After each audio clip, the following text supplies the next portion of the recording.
यह कहानी इतिहास के उन पन्नों से निकलती है जिन्हें आज स्कूल की पाठ्य पुस्तकों में जगह नहीं मिलती।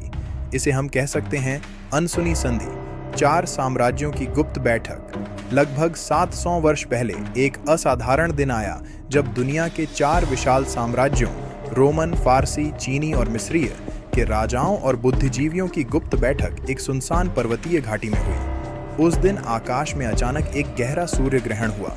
जैसे ही अंधकार ने धरती पर अपना परचम फहराया, लोगों के दिलों में एक अनजानी सी भयावह प्रक्रिया के बावजूद आशा की किरण जल उठी। ऐसा माना जाता है कि उस अंधकार में प्रकृति ने स्वयं लोगों को संदेश भेजा कि अब अंतहीन संघर्ष के दिन खत्म होने वाले हैं। बैठक की जगह इतनी दूर दराज और गुप्त थी कि केवल चुने हुए लोग ही वहां पहुंच सके। चारों ओर निर्जन पहाड़ों और घने जंगलों ने ऐसा माहौल बना दिया था मानो प्रकृति भी इस ऐतिहासिक पल का साक्षी बनना चाहती हो।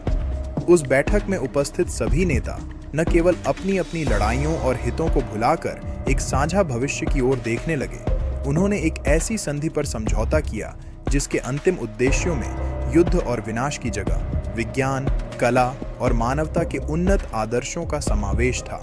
उस संधि में इस बात का वादा किया गया कि चारों महाशक्तियां अपने अपने क्षेत्रों में ज्ञान, तकनीक और सांस्कृतिक आदान प्रदान को बढ़ावा देंगी। आगामी दशकों में इस गुप्त समझौते के प्रभाव से विभिन्न क्षेत्रों में असाधारण विकास हुआ।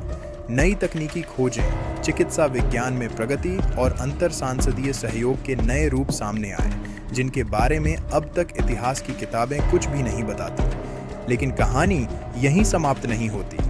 इतिहास के शक्तिशाली हितधारकों ने इस घटना को जानबूझकर मिटा दिया ताकि उन्हें अपने पुराने झगड़ों और सत्ता के दांव पेंच पर गर्व हो। उन नेताओं के नामों और उस संधि के दस्तावेजों को छुपाकर इतिहास को एक ऐसे नाम से पुकारा गया जो केवल युद्ध, विजय और पराजय का जिक्र करता था। आज भी कुछ पुरातत्वविद, साहित्यकार और विश्वसनीय लोक कथाएं इस अनसुनी संधि के अस्तित्व पर संशय और चर्चा करते हैं। वे कहते हैं कि यदि मानवता ने उस दिन समुद्री तल से ऊपर उठकर एकजुट होकर एक नया भविष्य चुना होता तो शायद आज का संसार कुछ और ही रूप में होता। यह घटना, जिसने दुनिया के नक्शे ही बदल दिए, आज भी इतिहास की परतों में दबी एक रहस्यमय क्रांति की तरह है। एक ऐसा अध्याय जिसे पढ़ाया नहीं जाता, पर जिसने चुपचाप मानव सभ्यता के भविष्य को आकार दिया।